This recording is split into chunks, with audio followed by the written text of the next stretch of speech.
The GAM-19 vaccination campaign by the Ministry of Health and supported by various partners using the Oxford AstraZeneca vaccine. Health workers first received the vaccine, followed by other groups based on their health risks and the supply of vaccines over time.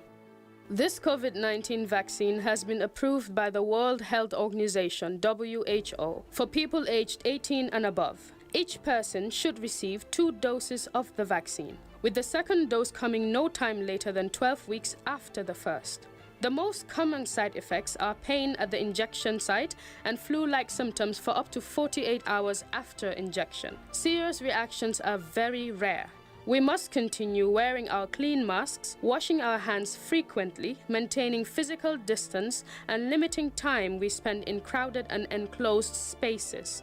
The vaccine is safe and can help us get closer to ending the pandemic. For more information, please call 1025 from any network in the Gambia, free of charge. This message is brought to you by the Gambia Red Cross Society and funded by the European Union.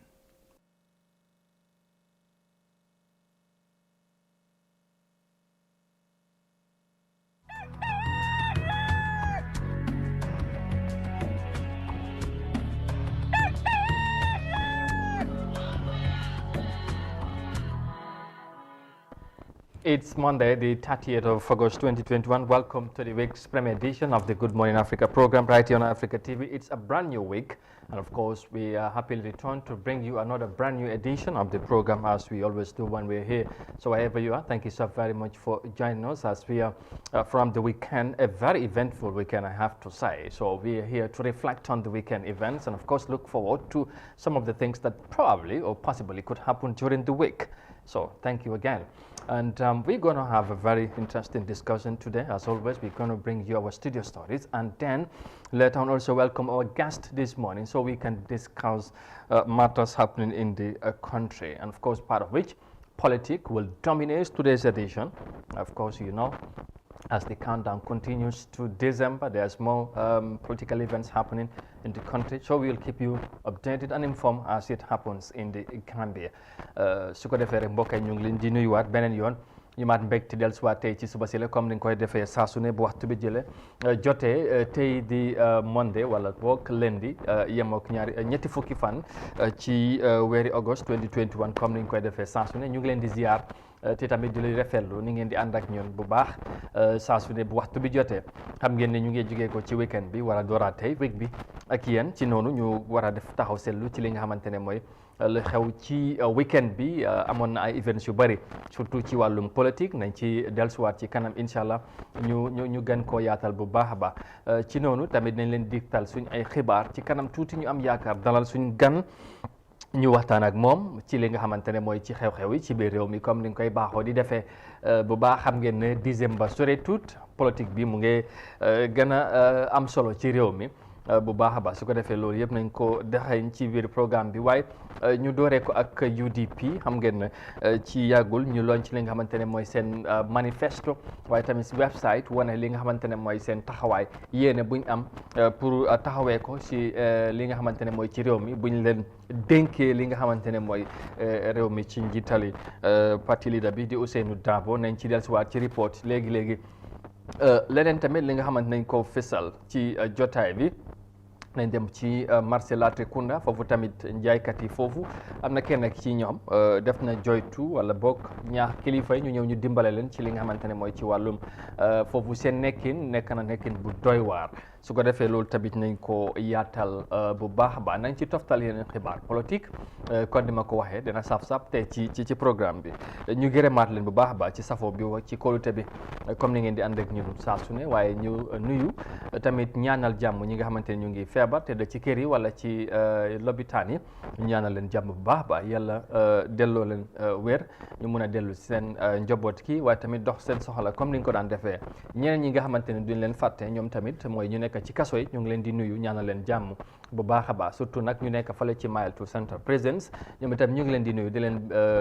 ziar di leen ñaanal jàmm bu baax di wax rek wala di ñaan natt bi nga xamante ne tegu na seen kaw yal na ko yàlla teggi delloo leen si seen ay mbokk si seen ay famille ñu mun a continuer ñoom tamit dundal seen dundin bu baax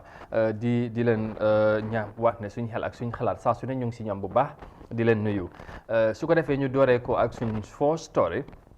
dooree ko ci wàllum politique ak UDP. Now, let's start with the first story this morning because the United Democratic Party has on Friday launched its party's manifesto based on a 5 top priority areas to define business of a UDP-led government. Now, the public declaration is coming 4 months to the next presidential elections to mark the end of the 5-year transitional term under the Barrow-led coalition government. With lawyer Usainu Dabo as standard bearer, the UDP aim to focus on reform on the public sector, security based on a zero tolerance on corruption. Here's more details of that in this report by Aisa Jallo. The United Democratic Party was founded in 1996 by 3 political parties, including former ruling National Progressive Party, followed by the military takeover by former President Jammeh. Surviving the test of time as one of the biggest opposition parties in the country, the UDP celebrated silver anniversary with the launch of a website in direction to a digital age. Once in government, the Yellow Flag hopes to domesticate basic human rights attested in a 5-point agenda launched on Friday as a matter of priority for the first 100 days from December 2021 when the new president is elected. The party has pledged through the agenda to create a state for effective delivery for a social service, including a pandemic containment and response framework with clear benchmarks for measuring and delivering transformative development. The co-chair of the UDP Strategy and Policy Committee, Larry Cisse, gave the background to the journey to the 5-point policy. What do you mean by transformational development? We'll say transformational development involves more than just economic growth. It is an approach to community welfare, which takes into account the spiritual, social, cultural, and economic well-being of citizens. It is holistic. You just don't zoom in and build hospitals and roads and zoom out. The community has to benefit from the development investments that are made. Therefore, the capable state is anchored on an effective, efficient, and equitable service delivery system.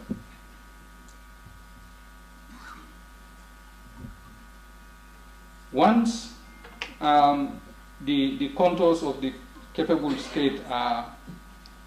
laid, the final outcome of the implementation of the manifesto and the 5-point agenda is to essentially put the country on track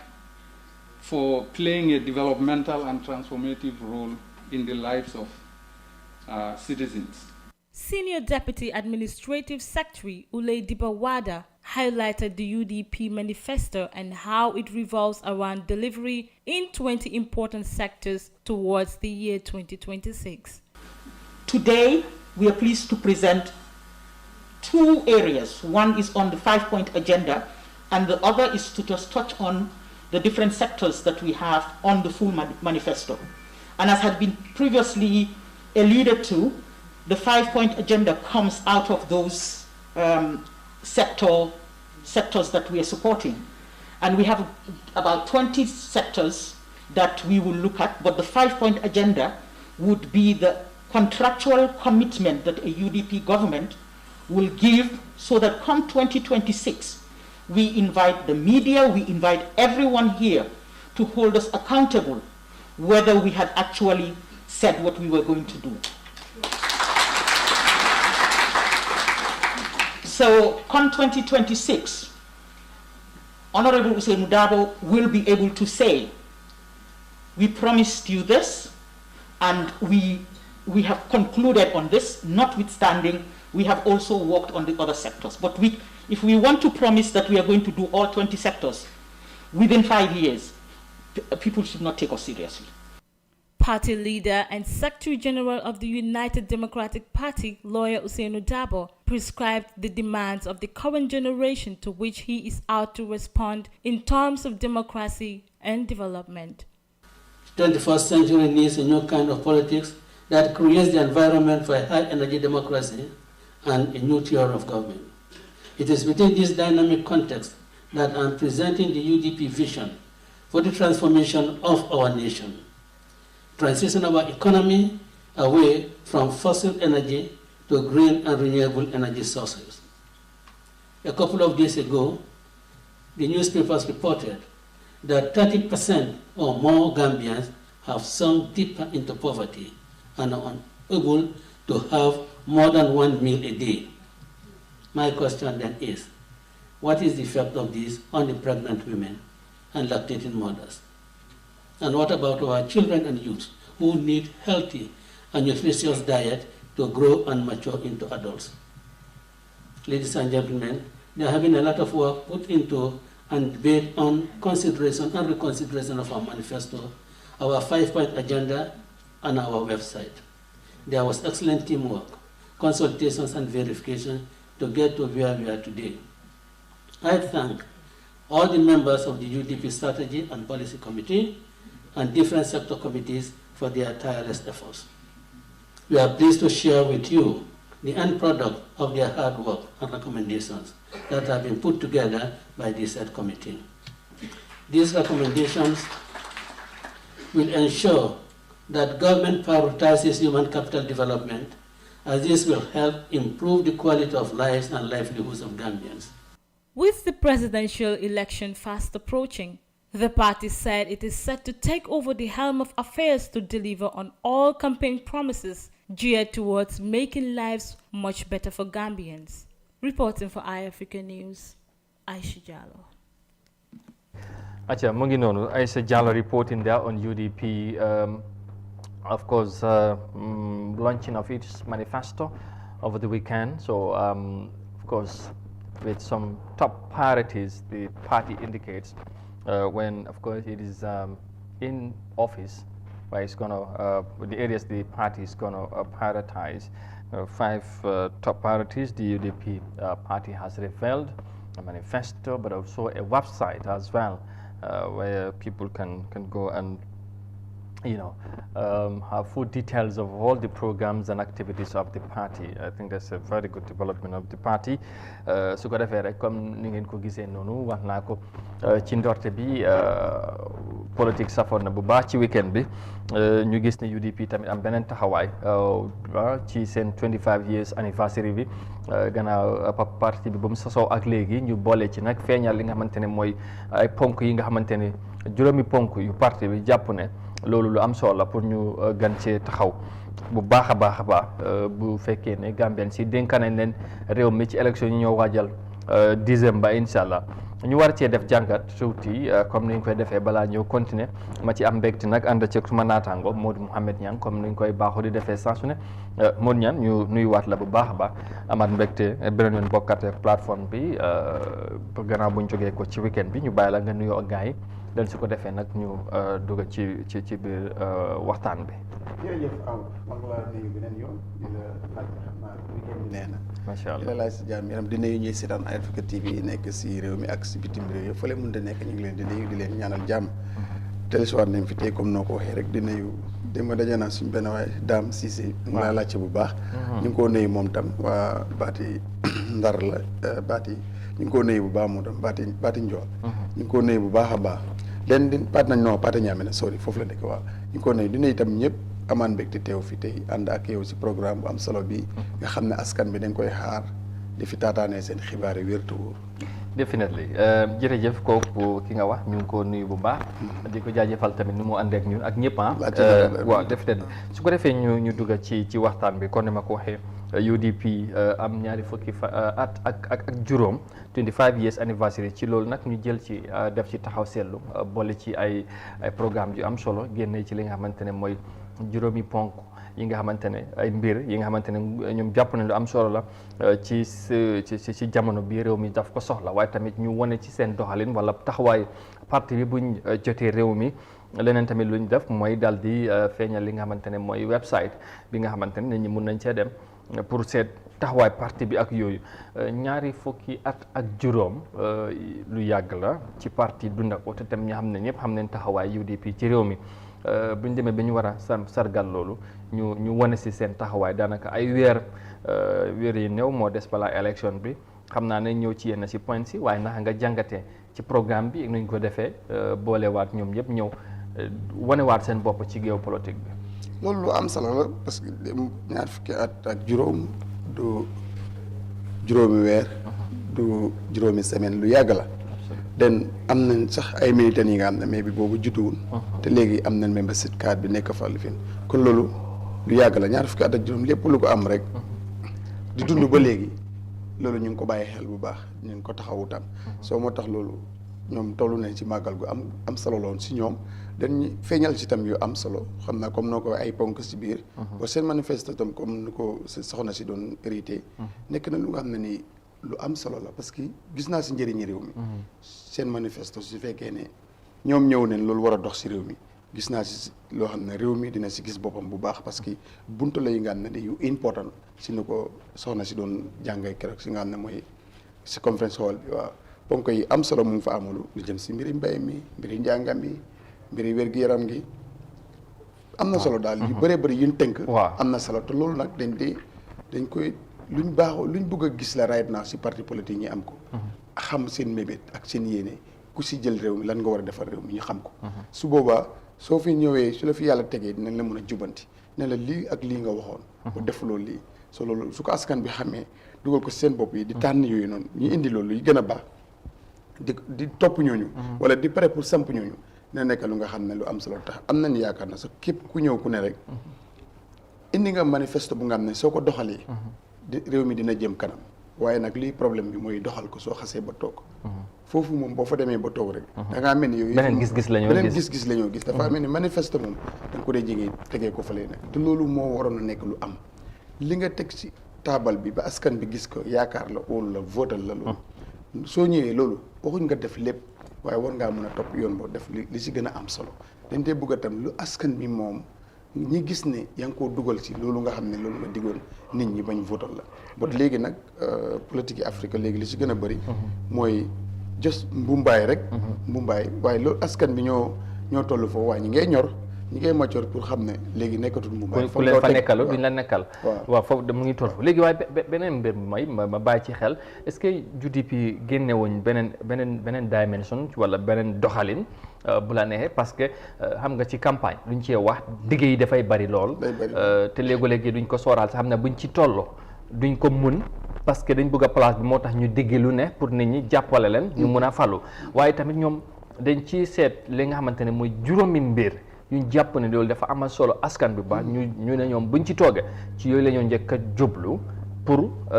indi ci saafara est-ce que loolu nekkul li nga xamante ne mooy li am solo ci doxalin bi nga xamante ne fas nañ bëgg nañ koo indi. waaw lu am solo la xam naa ne foog mu am solo parce que comme ni ñu ko waxee léegi ñaar fukki at ak juróom du ñaar fukki weer ak juróom du ñaar fukki week ak juróom. soo boo si tolloo ku koy màggal foog nga indi lu bees lu méngoog li ngay def. lu méngoog ne lii de wane nañ ne parti la boo xam ne parti yi ko fi gën a yàgg bëriwul wane na parti bu nga xam ne bu am taxawaay la. moo tax ñu génnee juróomi ponk nag lu am solo la yoos yooyu comme ñoom ñu ne yooyu su ñëwee dinañ si taxaw yooyu lu am solo la te loolu sax juróomi ponk yooyu sax ku ñëw si réew mi war ngaa mën a doxal juróomi ponk yooyu soo ko doxalee mu mut sëkk bu si nekk am la mu war a am rek dinañ gis yokkute bu baax si biir si li nga xam ne mooy réew mi gos yu am solo la lu si mel ni mbéy mi boobu moom duñ ko dee caaxaane is very important dund gi dafa am solo bu baax ba paj mi bu gos li problème nit ki si wérut du mun a lekk waaye su lekkut itam du wér so lu yooyu dañ ko di caaxaane dañ réew mi def si war a taxaw political party bu nekk def si war a taxaw lenn itam askan bi ñu ngi koy laajte mooy doyal neen pour dem oote rek campagne nii rek di wax nguur gi lu ñu yaaxa wala ñi fi jógee lu ñu yaaxa non foog nga indil nit ñi man su ma ñëwee lii laa paree def lii ak lii laa bëgg a def si mbay mi lii laa si bëgg a def si wér-gu-yaram gi lii laa si bëgg a def si njàng mi lii laa si bëgg a def si ndaw ñi lii laa si bëgg a def si njaboot gi lii laa si bëgg a def den yooyu leen soxla boo su ko defee askan bi su yàgg candidat yi suñu yàggee di wax loolu ñoom nag ñooy plan seet waaye nag luñ bëgg di wax ne rek mooy campagne dëkk bi fii mooy mbumbaay tëgg fële sabar boole fecci fële xalaat cabaxal tuuti kenn baat gars yi yooxu ne kooku du dem yooyu moom wax dëgg yàlla nekkuñ de xaar candidat si loolu. loolu mooy système bi. loolu mooy système bi nag. waaw loolu jeexagul nag. gos dafa teel trop bi ko benn élection leen fi am bu nga xam ne askan bi seet nañ ku leen neex ñi teg ko fa. folli léegi ñu ngi tolluwaat si fal da ngaa gis ne ñu ngi askan baa ngi seen bët ñu ngi xool. ñu ngi yeewu si politique ba nga xam ne du ay tàccoo ko li fi rawatina ndaw ñi ak jigéen ñi. ñoo si gën a mun a bàyyi seen xel bu ko fu coono amee jigéen ak ndaw ñooy gën a sonn am. waaw loolu am na solo because ñu bëri ñu ngi jàpp ne am na ñi may waxal ñu ma wax ne élection bii daal mooy si la ñoo xam ne Gambia na mun nañoo tànnal seen bopp njiiti réew bi nga xamante ne ki mun a doxal la ci nuñ ko waxee parce que boo seetee independence first président bi nu mu ñëwee ñëpp xam nañ ko jamono boobu réew mi moomoon boppam mu ñëwoon nu mu ñëwee mu jiitu nekk fii lu yàgg second président bi tamit xam nañ ñëwam naka la meloon ak ki ñëw fii tamit naka la yooyu am mbir la waaye nag fii fu nekk ni démocratie la ñu ne ku nekk nga seet ki la jooy waaye tamit ñu seet ñoom lañ la ñoo indil réew mi loolu mu nekk la am solo su ko defee yaa ngi doon wax ñetti point wala ñaar yi nga xamante ne loolu am solo mooy mbay mi ak wér-gu-yaram waaye boole nañ ci tamit mooy réforme public sector bi mooy liggéeyekaay yi ci nguur gi foog ñu seetaat mbir yi ñu defaraat ko am na yi nga xamante nañ ko ci yokk wala ñu wàññi ko wàllum li nga mooy kaaraange loolu tamit daf leen soxal jàpp nañ ne loolu dañ ko war a gën a dooleel ak tamit wàllum li nga xamante ne mooy mun naa wax corruption mooy njuuj njaaj ci wala yenn doxalin yi nga xamante ne ñu bëri jamono ji seen xel tey na ci wàllum corruption ci réew mi nee nañ ñoom dañ ci am zéro tolérance mooy duñ ko nangul kenn ci nuñ ko waxee yëpp ne loolu tamit nekk ay mbir yi nga xamante ne parce que boo seetee tey boo waxee public sector reform loolu yàgg nañ ko dégg surtout ci jamono bi waaye dafa mel ni def ko est-ce que luy yomb lay doon wala yombul pour nga def la waaye ñoom diggee nañ ko corruption xeex ko tamit nekk na lu jafe wax nañ noonu nañ ci am taxawaay ba gis ne loolu nañ ko fi jëlee wala mu nekkal li nga xamante ne mooy duñ ko nangul kenn mbir yu mel noonu tamit foog naa ne li am solo la. am na solo waaye comme na ko waxee def ko mooy problème bi. waaw xam nga fii. xam nga lu gars yi di wax la rek mooy ñu ne picca su nekkee si loxo xale li muy wax ak bu nekkee si kaw garab bi du benn gos boobu mu ngi si loxo waaye gis nga pour réewi Afrique yi jëfandikoo li ñu dee dig askan bi suñu accès that's the problème but lii moo war a am ñoom ponk yooyu ñu indi it's very important te kuy fi ñëw da nga ko war a def ñoom buñ ñëwee askan bi dañoo aar pour ñu def ko buñ ñëw bu keneen ñëwee yooyu sax daf ko war a jël pour mu def ko because loolu mooy yóbbu réew si kanam den si leen si tardé nag réew mi dafa tardé si loolu wax nga léegi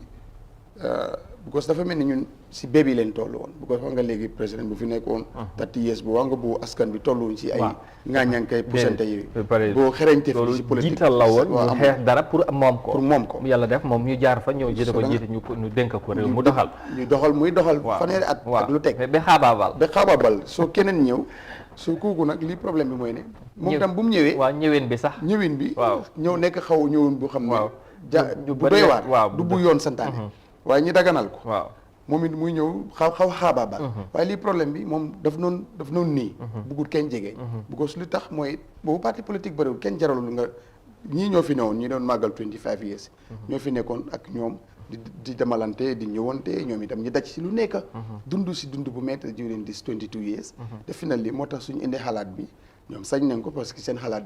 luñ am nañ expérience si opposition UDP because liñ daj si opposition mun neen wax ne si benn parti si réew mi di Gambie dajoon ko si opposition because during this 22 years Jammeh UDP daj na si lu nekk time boobu si ñaari waxtaan sax suñ ko def yow su ma UDP nga dafa mel ni su ma la bëggee woon yow su ma noon nga dama laa wax ne su ma UDP nga so foofu la leen yi fi toll woon ba ñu séparé leen ak nguur nga xam ne ñoo fi nekkoon ñu daj si lu nekk am nañ expérience li nga xam ne mooy opposition ba tax te ñu indi seen manifeste bi si 25 years bi ñu doon màggal mu nekk lu nga xam ne ni lii suñ ko indiwutoon dinañ wax ne kon ñi ay cuune moo fa nekk waaye ñu ngi la woon ne ren seen 25 years bu mu màggal ak ponk yi ñu indi ànd na ne dëgg-dëgg ñi maccoot neen si politique ñi maccoot neen si li nga xam ne moo war a yóbbu réew ñi maccoot neen si ponk yi nga xam ne bu taxawee yeneen loo si yokk rek réew moom tànki jëm kanam la am waaye amul tànki jëm kanam xalaat boobu nag si ñëpp la war a nekk pour kenn képp ku nga xam ne toog nga si réew mi nga doxal xalaat boobu dafaa nekk lu am solo waaw léegi noonu mu ngi noonu lu des mooy seen diggante ak Gambian si bu boobaa fii ba décembre comme yëf yaa ngee gën a yaatu mu ngee gën a yëngu tamit nañ seet ndax nit ñi naka lañ bu dee lii ñoom gis nañ la moo gën ci réew mi amaana nañ ci jàpp waaye fu amee gën a gis-gis tamit bu boobaa beneen doxalin mooy am waaye lu ci mënta am réew mi daal dafa war a dox te Gambien si ñoo ci war a fexe mu dox ndax ki ñooy tànn ci élection yi ñëw ni si la ñu war a xam daal ndam tànnal nañ suñ bopp ki nga xamante ne moo ñu doy te ñu am yaakaar ne moom dina doxal réew mi ndax jox nañ leen narrations wala li nga xamante ne mooy narrative yi nga xamante ne ñetti président yëpp nuñ ñëwee ci réew mi jamono bi utee na ak luñ yaakaar ne bii nii danañ noonu nay ñëwee waaye ñu wéy continuer wax ci leneen nañ dellusiwaat ci kanam tuuti ci géew politique bi gan ko yaatal ndax wax naa la bokk na ci xibaar yi ci bëri ñu dem ci next story. We move on to our next story now and of course report something different because the vendor at Latrikunda Savage Market revealed to Africa TV that they are concerned on what they call a very poor drainage infrastructure in the city. She called on KMC to consider fixing the unbearable market predicament to ensure hygiene and health for the public. Here's more details of that in this report. The vendors concerned regard the exposure of waste resulting from the blockage of the drainage system around the Latrikunda Savage Market. Such a basic waste management subject, they say, should have been a top priority for the Kanifing municipality, to whom they all pay rates and duties in return for area developments. Amisar cried over the condition, which she gave a perfect description. Lena rek la gis man dafa nek suma problème moy ndax buy joggé ci sokowé bi. There is one thing I see, which is my problem. That is the filthy water that floods in the market every day. Today, if you see you're able to conduct the interview, it's because some of the water has drained. Yesterday, this time, I even left my place and went to my sister's place. This is because my place was flooded with filthy water. Imagine the whole market has been filled with water, and people not able to commute correctly. She called on the municipality to wake up from the slumber in view of the health hazard presented by the poor drainage in the heart of Combo. Juuti man bi suba tee 7 o'clock su ñëwee taxaw nga ne ko aw ma xaalis wala baala ma ba si kanam sa du nangu daf laa forcé ba yow jaral na la nga abasta morom. Every day we pay tax. The duty man will come every single day and ask, even if you don't have the money, you'll try by all means and pay. The way they're forcing people to pay tax and their interest, they should do the same to help us here. You people are not the first to come and conduct interviews here. Every week media houses will come and we will explain, and still no changes. Another vendor called Usman Jeng buttressed on the poor drainage system in the market, stating that it generates a very bad odor. When the toilet leaks, it smells very bad. For now, you are lucky that you are able to stand here, but normally the odor is so unbearable. We do pay our duties every single day, but still, no changes. We need support from KMC in order to make our work easier. The issue of poor drainage system is not new, and the views adduced by Mrs. Sar and Usman Jeng are a routine call for players in various markets within the Greater Banjul area. Little improvement is virtually what could be noted in the waste management program in the most crowded areas from the past to date. The situation does not only make it difficult for the market vendors, but also for customers who have to leap into the ditches and heaps of all waste over the market during the rainy season. Reporting for iAfrica News, Aisha Jallo. All right, that's the situation there at the Latrikunda market, where, as you can see, the vendors there are calling the KMC to come and help them with a better working condition at the market. Monia, gis nga report bobu fofu ci Latrikunda Savage market baram ma wax Latrikunda Savage because so waxe Latrikunda rek doo gars yi du ñu xam naka la because Latrikunda yi dañ si bëri léegi Latrikunda saabi ji la foofu marché bi nekk na nekkin bu doy waar gis nga jaaykat yi foofu ñu ngi wane li nga xamante mooy drainage système bi mooy ndox bi fu moo jaar dem mu nekk li nga xamante ne mooy ndox bi demut mu nekk daal li doy waar comme ni ñu ko def surtout ñun ci nawet bi te ñoom nag nee nañ foofu moom nekk na li nga xamante ne mooy ñu ngi dundin bu métti ñu ngi woote wàllu nag ci kilifa yi pour ñu ñëw dimbale leen ñu saafara jafe-jafe yi. waaw loolu moom xam naa ne ñoom lu gars yi de ko njëkk a yooxu da ngaa ragal ay loolu mun nañ wax ne daanaka marché yi yëpp la si Gambie su mooyee maquette yi nga xam ne nii nit moo ko jënd tabax ko xoolal yooyu naka la day mel soo demee ay replaçage public maquette bi tam noonu la waroon a mel. mu ko tabax defar everything am ndox bu ñëw dugg feneen ba li nga xam ne mooy public market si nga xam ne li ëpp si askan bi foofu la ñoo dem nii la leen marché bii ne la ma xam nag boo depuis tout tànk dama fa doon dem nekkoon fa Latrikunda market area bii nii sax su ma gëmee mun naa fa dem dafa yàgg di mel ni si boori beneen side bi génne na la si boori alkaali nga mbéjeewaat ko nii gis nga foofu mbalit bi naka la day mel waroon na nekk lu nga xam ne dañ ko concret everyday box boobu dafa waroon di dem ba gis nga ndox yi tilim yooyu dend ay jaaykat weñ naaw dal fële ñëwaat fii soo yooyu moom ba léegi dañ si des gannaaw ba nga xam ne nii lii de area council si ba léegi mënuñoo defare loolu ak 60% bu ñuy wax te every day ñoom nu mun tamit dinañ jëli seen duties te Latrikunda dañoo fay dafa ko da ngaa fay duties cantine si every month am na yeneen payment sax yu fa nekk yoo xam ne ñu ngi fa ki si fay bu boole ko duties si everything dama fa ne amoon luñ doon duties yi am nañ fi seen market manager Serekunda nga xam ne moo jiite market yëpp KMC fii waxtaan nañ fi yaataloon leen si waxtaan bi bu baax a baax si affaire Latrikunda bot fu ñu emoon mooy tabax bu ñu fa def 70 cantine si lu ko expecté woon 200 something cantine so loolu mu ngi nekkat jafe-jafe ba léegi si marché bi foofu ba léegi ñi si bëri sax am nañu des boobu zone si front line bi ñëwaguñ ba léegi because place amu fa wante marché yi taxawaay bu si war a am dafa des si market si yëpp te nag ñoom li ñu war a jëlee si askan bi ñu ngi ko faa jëlee di nga fay lensin boobu every year la su bitig bu nekk ifin su nekkee 3 meters yeneen ñoom ñoo ko dee doog joxee ko di nga fay juutis bi every month di nga ñëw ñëpp di nga fay juutis den boo ko boolam taabali lu ñoo fayeeku si askan bi si market si bu 60% bi doon dellu si market bi marché yi du mel ni su ma la déggee mooy ñoom dañooy fexe li nga xamante ne mooy lu war a jógee ko ci askan bi dem ci ñu moom boobu du ci ñoom loolu moom du manqué dana mat waaye ñoom lu war a jógee ci ñoom ñëw ci askan bi moom kenn du ko gis because Amadou mënuloo ma wax ne 60% bi dafa war a dellu si askan bi ba pare market boo dem moo gën a bon moromam yeneen sax even toilet is a problème de dontale tam askan bi tam bindoon nañ ñu nga xam ne nii luñ ne ñun ñëpp ñoo ko moom kenn du ko respect dañ koo yaaxa waaye nag nen wax ne mu ngi nii Costorot gii di same thing foofu tam xam naa fa bëggoos nekkoon naa fa di same problème la gars yi di fees boo demee boor bu mbalit bi nekkee foofu doo ko mën a xool da ngaa takk a face masque so loolu dafa jot léegi pour ñu ceeñ xar-xarami market si area council tam di def si seen liggéey xaalis bu ñoo jël ñu dellawaat ko si askan bi pour gis ne fu ñoo toog foofu nekk na lu nga xam ne fu correct la lii nag local government war na see génne loi bu strict boo xam ne xam nga moom moo leen élif ñoom ñëpp si ronam leen nekk war nañ see génne loi bu nga xam ne ni marché buñ gis askan bi di jàmbur dinañ fa dem te ñu condition council bu fa nekk ne lii da nga war a dem defar ko by force parce que li ñoo jëlee si marché yi si monde bi thousands of dollars yi bot loolu te ñu ngi laa wax ne 60% boobu dafa war a delluwaat si askan bi bot man lu ma gis mooy ne sax 1% sax dellu si askan bi because nga defar marché du dem rek bil fa ay cantine bot war nga defar fu ndox mi dem war naa am toilette spécial yi ñuy jaay jën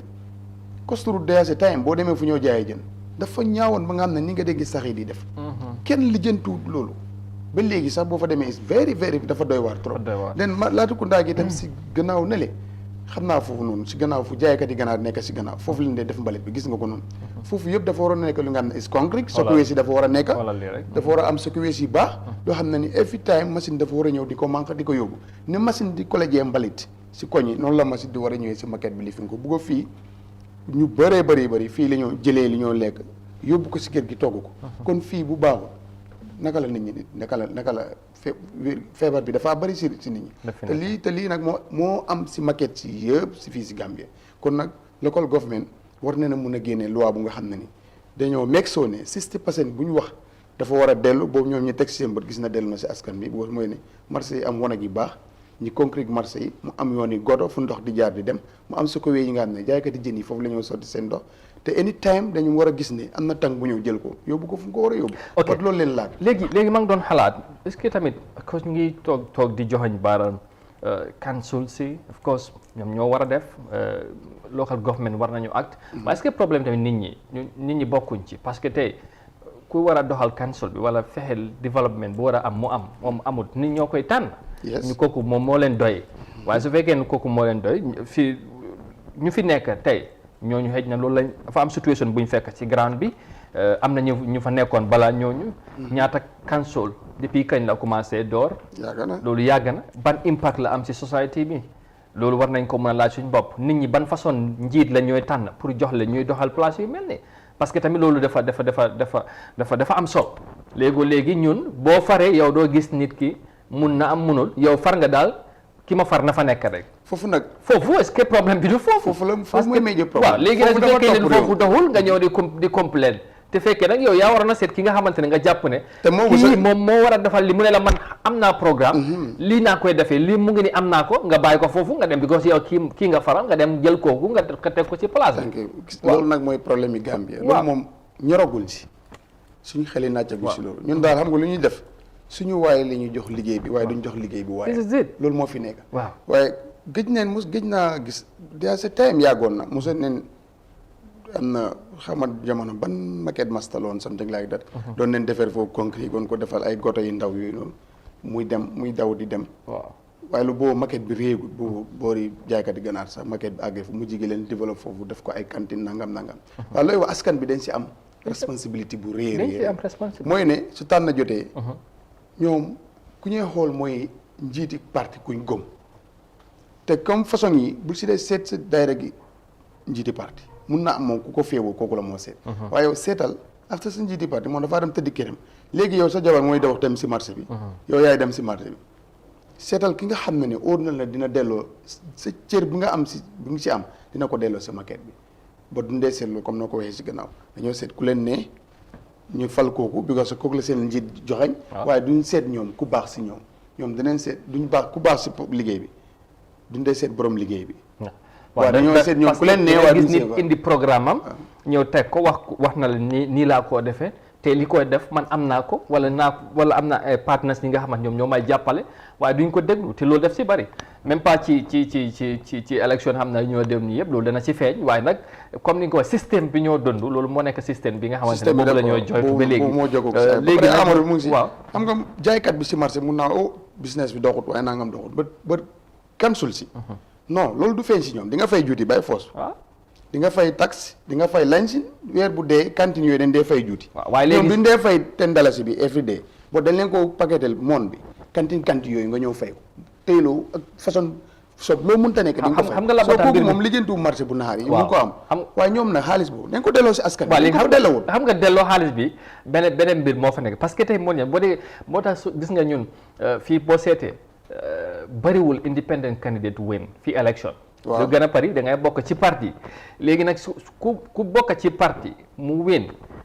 li gën a bas lu gën a bari parce que nekkul tey rek loolu moo fi gën lu fi xew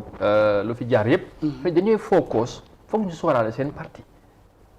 waaw loolu tam mu si waaw da ngay sóoraale sa parti loolu boo ko sóoraalee da nga war a def tamit loolu li la war sa diggante askan bi te am bi tamit demeewul noonu xëy na ñu ngi wax 16% waaye tey da ngay wax ne bu fekkee ne KMC par exemple wala West Coast situation bi ñoom ñaata lañ soxla pour delloo ko ci askan bi 60% boobu ñoom bu ñu dogee juuti xaalis bi ñaata la ñoo am ak dépense bi nga xamante ne war nañ koo def pour samp ay marché yu mucc ayib loolu ñaata la loolu beneen bi ak tamit bu fekkee dañu war a jël loolu ñu delluwaat leneen ci parti pour jàppale parce que nit ñi tamit dañoo am yaakaar ci yow ñu bari bu ñu la sànnalee yow ñoo bokk parti bu ñu amee soxla dañoo ñëw ci yow jàmbatal la foog nga def si da ngay dem ngénte da ngay dem ay programme yooyu yëpp si la bokk waaw léegi nag si dinañ di am support from the government loolu bariwul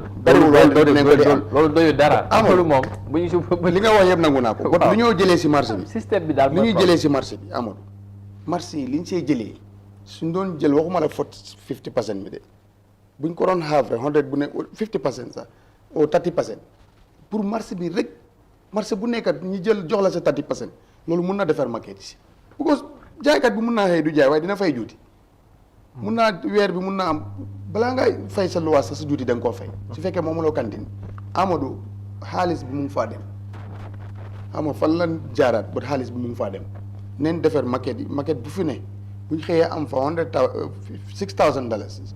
ñu jël beneen bi tegee ko sayet pour liggéey si marché bi dinañ ko mun ba marché Latrikunda depuis ñaata at man depuis suma tout tànk lu ma système bi ma fa amoon l'avance mooy new building bi ñu fa def parce que foofu depuis tout tànk ma ngi fa xam naa lu ma la wax maquette Latrikunda maquette ñun bu ñu fa doon nekk si digg bi leen nekkoon fi nga xam ne nii foofu leen tabax cantine si fu lawbee yi nekkoon I know there very well ma gëmmee sax mun naa dox but the same thing boo fa demee spécial fi mu doon def mbalit mi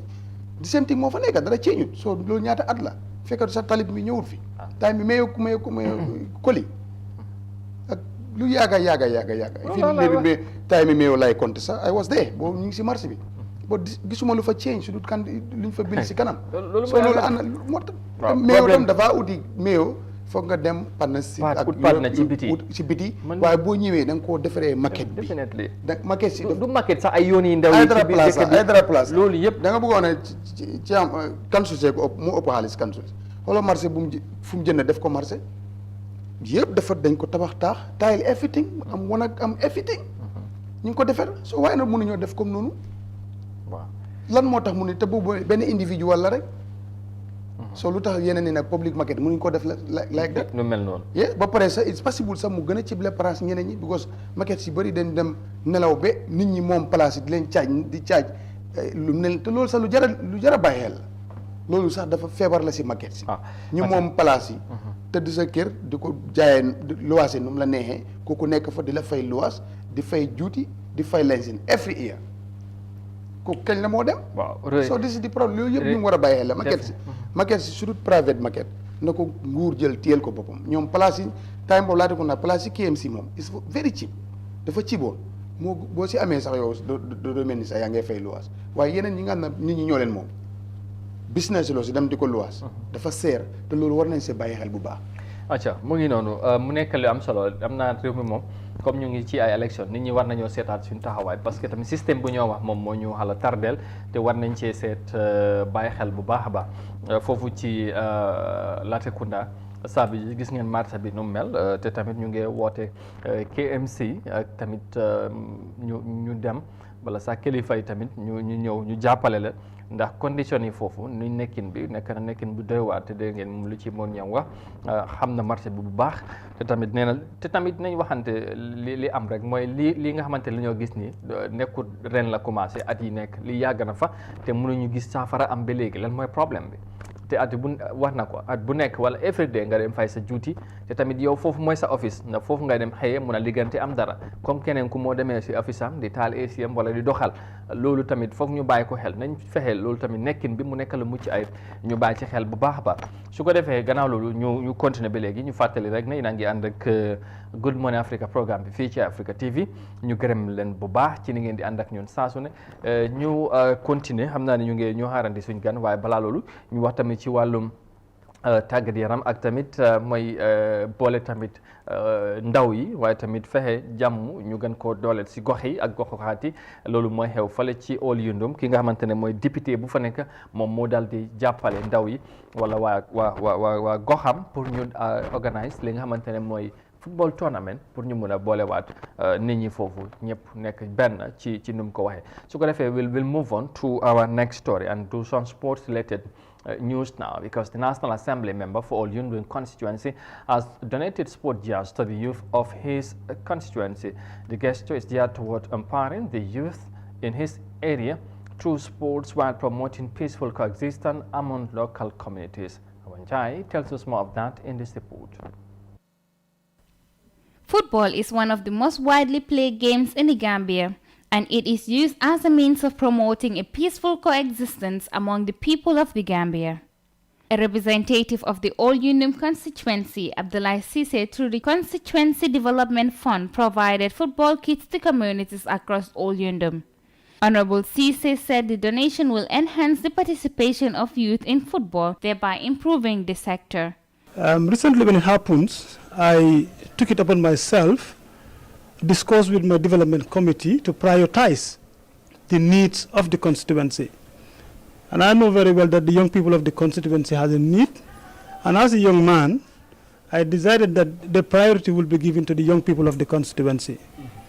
And in prioritizing that,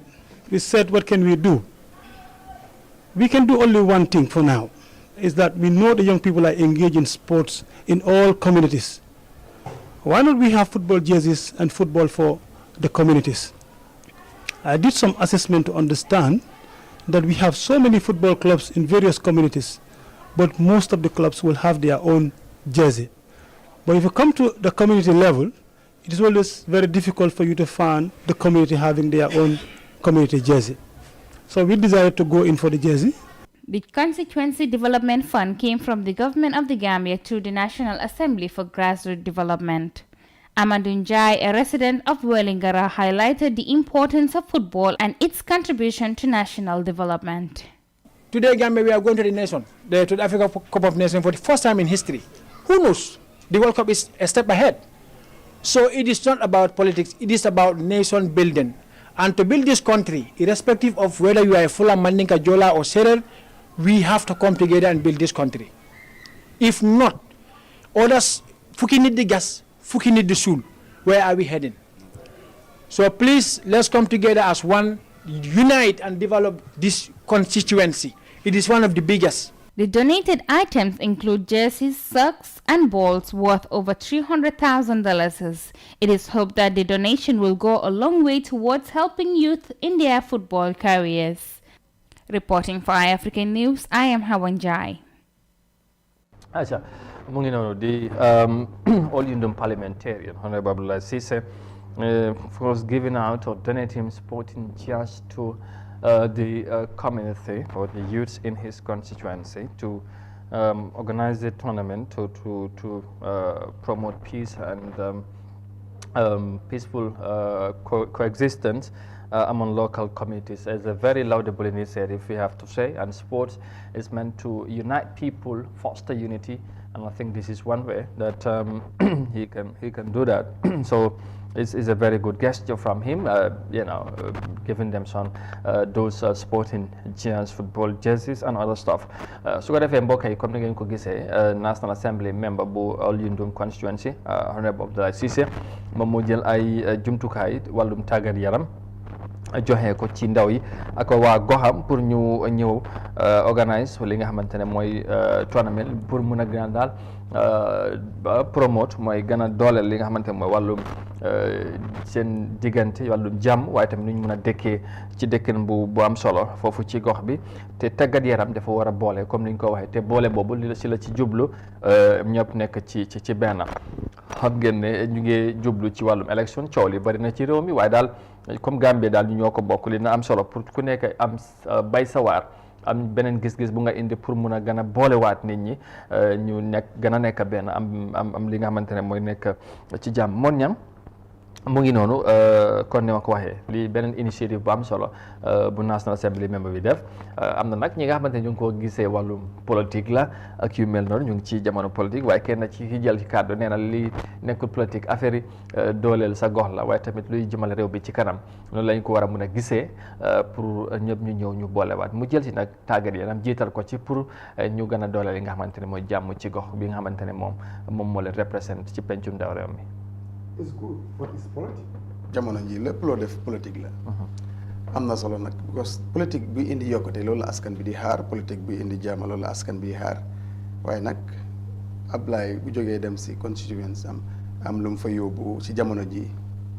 boo si génnee politique moom mu jeex tag. so is politique loolu ku nekk xam na ne is politique. but loo xam ne la dafa baax ñu ngi ko si xaar waaye lenn rek laa siy wax. not only football mooy lu dajale ay ndaw. Ablaye all-Indom gum élif noonu. ñaata club làmba ñoo fa nekk tam. pour ma xelal ko si loolu tam te ñooñu ay ndaw lañ ëmb. gos bari na de. gos all-Indom fan naa moo ñëw ba ay Neema Kunko yooyu noonu yëpp. Neema Istu club bu Ndongo Cissé mu ngi fa fekkee ma si boole almost 7 to 10 club mu ngi fa. Jabang Unite Jaabang mbooloo Paradise mbooloo so yooyu noonu buñ su ma la déggee daal dafa war a yaatal dafa war a yaatal te ñooñu ay ndaw la ëmb ñoom itam lan la amal ñooñu pour ñooñu itam ñuy dox jàmm si waaw parce que boo waxee làmb am dana am ko wax leneen tàggat yaram leen wax waaw loolu laa wax tàggat yaram leen wax kon nag comme que dafa dem defal football te man xam naa lu nekk si làmb waa làmb tam ñu ngi ko xaar waa basket tamit ñu ngay xaar waa handball tamit wax waa xëy na loolu sax fil basket amul non amul non amu fa amul xayma non loolu ministre bi moo mun a def loolu non basket ba su ñëwee ñu comme football bu dee jàppale bi lay ñëw wax mo jàppale non basket football amul si foofu noonu amul si constitution am na athlètes yu fa nekk soxla leen jàppale waaye bu yaatal loolu comme Serekunda SOS yooyu ñoo ko am bon nag buy defar football lamba tam ñu ngi ko waxaat te gis naa fa Fafa Cissé te ko xam na ne ku bëgg a lamba la lu mu def football pour ndaw ñi am jaama loolu nañ ko def tam si lamba bëgg lamba tam mu ngi am moom 10 club ñu ngi si ronam na defal ñëpp daal non waa xaaral nag moo waxal lamba 10 club ñu ngi si constitution sam xamul leen te daf leen war a xam lu nooy taxawoo football mu taxawoo leen ko gis nañ ko président ñëw na fiil suñ ci alaaji ci fiil joxe woon na fa dara lamba farax gisuñ dara te moom am na sax ay flag yi ñu ko fi tuddee waaye dama ko bëgg a wax ne amul député bu ko ëppale club si biir réew mi goxam am club moom mun nañu wax ne moom mooy nekk number one sax gos lu ma 10 club mu ngi si dëkkam bi. waaw man 10 club yooyu dafa ëmb ay ndaw yu bari 10 club yooyu lu ñu amee si ndaw lu làmb di dajale si mbooloo football mënu ko fay dajee bu national team bi mooy football. waaw loolu laa wax soo kon Ablaye gës demal tam si Amadou Baye ma demal si wàllu làmba yi. nga jox leen nga wut loo leen defal ñoom itam. pour tam ñu lifin bu ko ay ndaw li nga wax lu am solo waaye damay wax mooy dafa war a yaatal tamit mu boole ci ñeneen làmb bokk ci waaye ñeneen tamit ñi nga xamante ñu ngi ci benn tàngale ay ñoom basket ay ñoom handball volleyball am na ñi nga xamante ne tamit ñu ngi ci goxam ñu bokk ci mu bàyyi leen xel boole ci làmb boole ci football comme ni nga ko defee loolu moom nangu naa ko waaye yow boo ko buggee boole emale ci làmb rek ak football loolu tamit ñeneen bëgg làmb lay waxal dama ko bëgg a wax rek non bul waxal làmb waxal ñëpp ok dama ko bëgg a wax ne boole ci làmb nag dama ko bëgg a xam wax naa boobu mooy sa dama ko bëgg a wax ne rek amul benn député bu am club yu am si lifinam si lifinam si goxam moom si constituency waaw moom lu mu fa am amu ko club beneen député amu ko fi su ma ko limalee lu ko bu nekkul 8 dina nekk 9 ou 10 clubs. waaw te waa làmb sax dégg naa dañuy am slogan. yes ku ñu nekkal ñu nekkal. ñu nekkal la waaw boo ñu nekkalu nag mooy loolu. waaw te xam nga boobu sax am na lu gars yi di toog foog nit bu ko foog gars yi ñu ne sax dinañ dem si président. dina lay foundation yi bëri na dina war a lay foundation stadium bu nga xam ne ni spécial pour Gambia National Arena la war a nekk boo xam ne nii dafa capacité bi dina dem ba 20-something-thousand waaye bu méngoog jamono. te loolu dañ ko war a am. waaw waaw number one mooy ne fii lii xam nga ne bu football soxla làmb dafaa ñàkk. te football lu muy dajale. ñun suñ ticket bu ordinaire bi moo mun naa jënd ñaari VIP yu football su du national team. bu du national team laa wax thousands of youths ñoo fa nekk. so su fekkee da nga bëgg a develop youths. jàppale youths soo duggul si làmba doo ko mun. waaye waa làmba moom de coolaa fi bëri waaye làmba moom da ngeen booloo wut loolu mooy problème. non booloo mu ngi fa am parce que tamit booloo am na waaye boolewu leen laa wax non wax déggu loolu su ma wax bi de dama ne làmb ji am na ay ndaw ñoo waaw administration bi ñoom waaye da ngeen booloo wut pour def benn say taxaw bu fekkee ne wax làmb wax nañ kilifa xam na nag waa làmb jox na ñoom ñoo wax te jóg nañ par exemple Sénégal tey ñëpp gis nañ tey ñu ngi bàyyi xel làmb am na yeneen décision yi buñ koy jëlee dañoo sóoraale làmb même pas su fekkee ne sax ñu bëgg nañoo jël dogal da foog ñu consort leen wax leen lii lañ bëgg a del foofu laay waxee loolu làmb tey tolluwul. non waaye def nañ dem nañ làmb mit nañ président ba. non waxuma la loolu. den booloo dem fa mit ko. waaw waaye lan ban loolu lan la jural làmb. juralu ko dara waaye right now foofu laay waxee. man foofu impact bi làmb bu fekkee dafa booloo te am na yeneen booloo political party yu fi nekk yëpp dañ doon bàyyi xel làmb waaye tey dégguloo kenn ku ci dafa wax sports. waaye bi ci spécifique kenn palaan pour làmb this is it so waaye su ko defee ne waaye fekkente làmb dañ booloo woon xam ne tey lii bëgg nañu def li ku ñu comme li slogan bi ku ñu bàyyi xel ñu bàyyi la kon boobaa mun na am ñu beneen am beneen gis-gis buñ ci am comme ni ñu ko amee tey ci football. waaw right loo wax noonu dëgg la waaye ñoom xam nañ la làmb ngay dox si biir absolutely te lu làmb di dajale si crowd football dajale ko fi surtout national team bi di play fële Bakaw amul benn match bu ko fi mun a am amu fi ñoom sax seen political rallies yi yëpp sax mënuñoo am lu làmb di am so kon loolu nag ñoom ñoo waroon a xoolal seen bopp nag gis si because neen waxante dëgg fii nii dañoo job creation youth employment but léegi yow ne nii tey fan ngaa dugal youth su mu liggéey boo mënoo ko yóbbu foofu fees na youth council fees na feneen fees na léegi loo war a développer pour youth si mun a ñëw mooy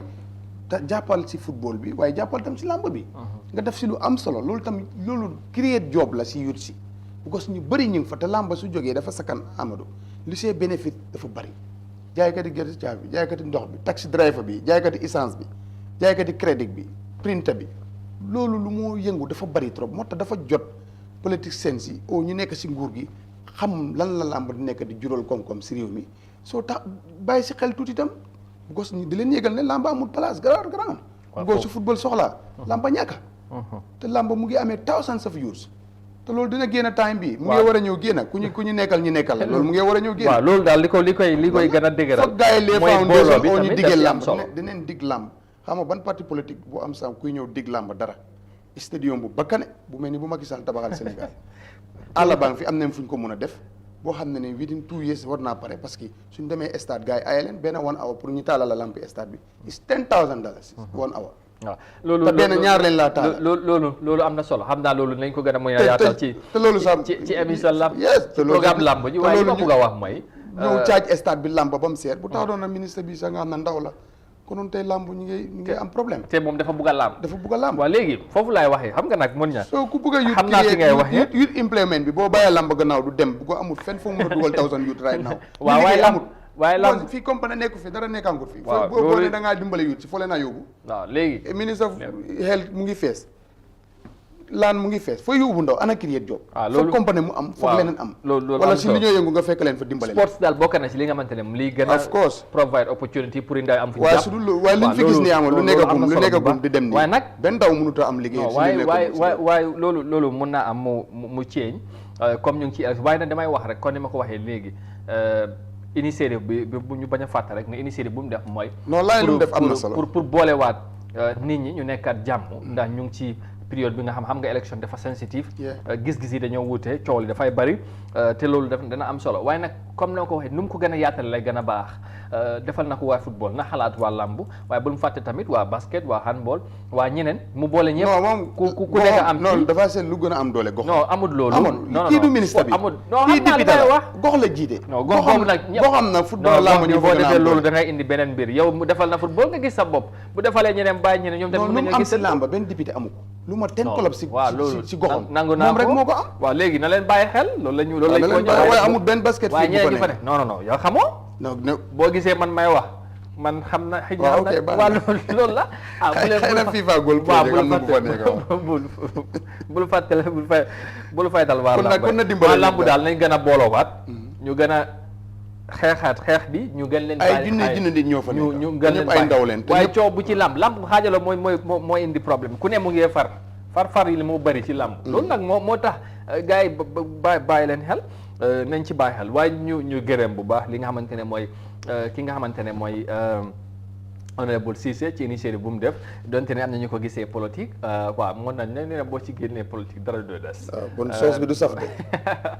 waaw mu ngi noonu mu nekk lu am solo ñu ñaax tamit ñeneen defee ko leen ci gox yi jàmm ji ñu gën koo promote ci réew mi ñëpp ñu dekk ci jàmm su ko defee ñu dellusiwaat ci politique waxoon naa ko nañ ci dellusiwaat balaa ñu ci ni ñoo demee ci programme bi ñu wax nag ci Essa Faal lead counsel bu TRRC xam ngeen ne moom tamit soobu na ci géopolitique bi ci waaw dafa mel ni woon la léegi waaw moom nee na léegi dugg na ci géopolitique bi Friday bu passé mooy ajjuma jàkkaarloo na ak waa réew mi wax yéene bu mu am ci réew mi wax na tamit ne moom moo nekk best candidate moom moo gën ci ñu fi nekk ci mbor yi ci jongante bu ñoo dem ci élection bi su ko defee nañ ko déglu ñu dugal report bi su ko defee moom sax war nañ ko dalal tey ci programme bi ñu ngi am yaakaar ci kanam tuuti dina yegg si ñu war a waxtaan ak moom ci loolu ak yeneen li nga xamante ne amal na ko réew mi taxawaay bi ak naka la ñu ànd ak report bi dañ su ko defee amaana balaa loolu mu yegg si ñu mën koo dalal ñu waxtaan ak moom. We will move on to our next story, and of course, like I said, the lead counsel of the Truth, Reconciliation and Reparation Commission has joined the list of presidential aspirants as the country awaits the final report and recommendation from the commission. News around his candidature broke in July as the 3-year mandate of the TRRC came to an end.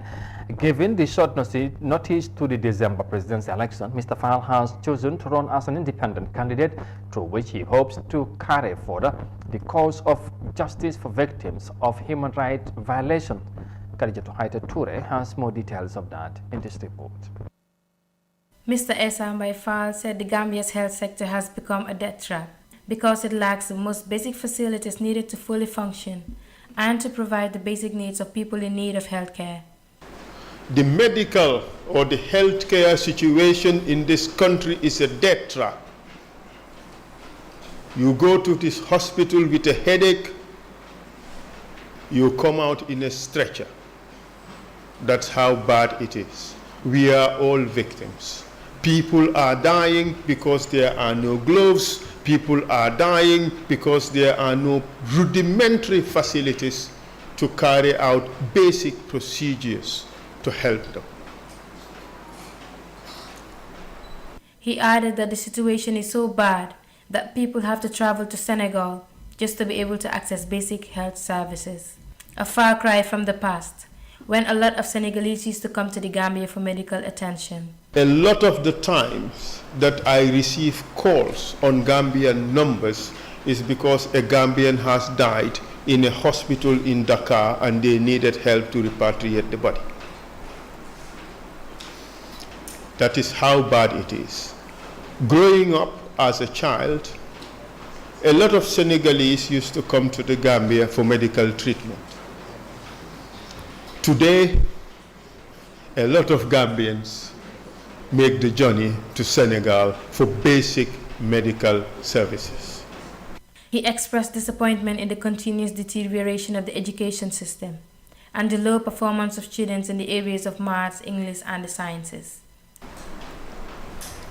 The quality of education in this country has deteriorated so badly. Most students in grade 10 and 12 fail their exams. The performance in English, maths, and the sciences is depressing. Many of the teachers are simply not qualified or not good enough for the job. He said even though the quality of education is poor, school fees are getting more expensive, that even middle-class families can barely afford it without help from abroad. To add insult to injury, the poor quality education is offered at very high costs. Even middle-class families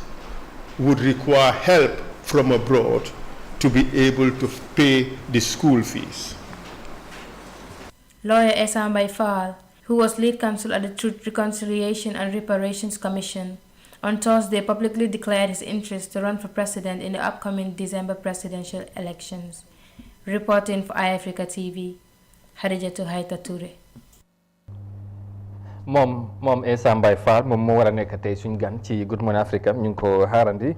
mu yegg si incha allah léegi tey nii rek ñu dalal ko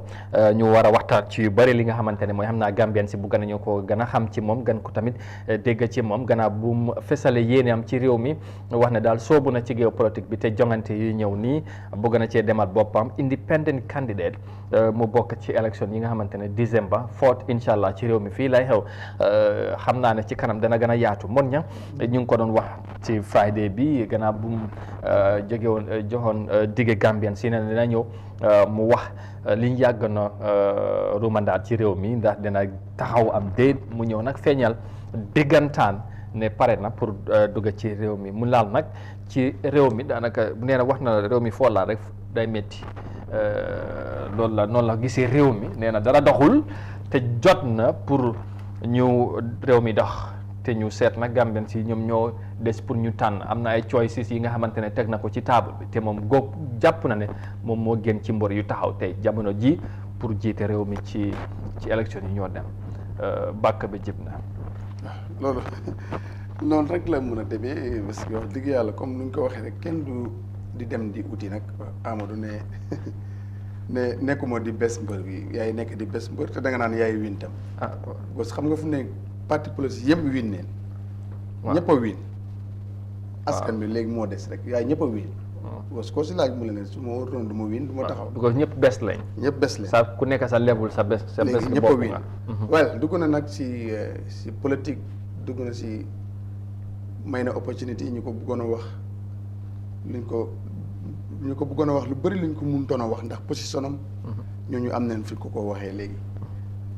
dugg na si géew bu nga xam ne nii dina déggalu ne. donte le mais bi daan na ko dégg waaye léegi la moo déggalu ne parce que léegi. am na ñi nga xam ne politique leen foog ne mun nañ si waxee nit lu leen ne. comme dugg na si géew bu nga xam ne dina déggalu nekka dugg na si géew bu nga xam ne dina am ku ko wax lu nga xam ne nii moom ku mu génn dina ko wax leneen. ku ko génn dem dina ko wax leneen parce que géew politique moom mel noonu dafa am ñi nga xam ne dañ foog ne rek politique nga mën a jaaree wax nekk lu ne. léegi nii am na ñu ko ragaloon bu mënuñ koo wax lu ñaaw léegi dañoo capitaliser ne si politique la nekk dinañ ko wax fu mu nekkoon. donte lay daan na dégg yéen waxi waaye léegi la gën a mun a dégg yéen waxi ba si presse conférence am sa bàyyi xel xam naa ne sóoraale na loolu. pour jël wax yi nekk si politique ak jamono bu mu ñëw. dafa nekk jamono boo xam ne bu critical la si réew mi. boo lu si nekk yi mooy benn waay dañ ci doon waxtaan mu ne lan I don't know why kii mu ñëw taxaw man ñaari correction la ndax mun naa laa la ñaar ndax luwaa daf ko nangu wala luwaa daf ko mayut ma am na si right loo amee na ko so what is next so li si des choice am la ak ñi nga ku ko bugga nga dem ànd ak moom ku ko buggut nga dem seeti leneen. so because fii candidate yi yëpp ku si ne am na lu la nit mun a wax. so loolu la yàlla dogal si nit. doomu aadama moomu waaye ku si nekk rek am na lu la yàlla wax but once again bu kenn jël politique rek daf ko ngànnaay pour yàqee ko nit muy moom muy keneen. réew mi nag lu ma dee wax gars yi fu mu nekk nii amut right pour nga laaj ci réew mi te ku amut yaakaar ne war nga mën a jot réew mi. because the current president kenn xamu ko woon si réew mi. surtout ñu doon liggéeyal. in 3 months mu ñëw président. yàlla am na lu mu jàngale foofu. waaye yàlla mu defoon loolu daf fi nekkatut wala daf ko mënatut. moom fii te mun na ko. kon ku nekk am na man. moom mooy jël ku ko neex dugal ko ci xoli jaam yi. kooku nekk fa. so that's all. kon diw du gagné diw du nangam loolu waxi militants la rek. loolu si kanam la nekk. léegi est-ce que jàpp nga ne Essa indal na lu bees parce que daf ku bees la dugga ci géew gi wax na jaar-jaaram nee na Gambien si xam nañ ko war nañ koo xaymal seen bopp ci ni mu ko waxee ci déggu ci mun a jël ay décision ci xam-xam ci kóolute loolu yëpp joxe na ko ay charte waaye ci digge yi nga xamante ne digge na ko wax naa la ko nee na réew mi jamono ji nee na foo laal moo gën a métti ci côté yëpp te moom jàpp na ne moom moo am na xam-xam bi waaw moom mooy docteur bi am na xam-xam bi ak xalaat bi ak man-man bi pour saafara jafe-jafe yi Gambie di dund wala Gambien si di dund léegi nag des na pour Gambien si def décision boobu waaye li war a tax Gambien si make décision wala make choice ba moom xëj na tànn na ko ci kanam ñi nga xamante dañ fi nekk ay at di ut réew mi am ñi nga xamante ñu mel ni comme moom dañ soog a dugg ci géew gi bugg a jot réew mi ndax moom lim jot a wax ndax wax la dafa gum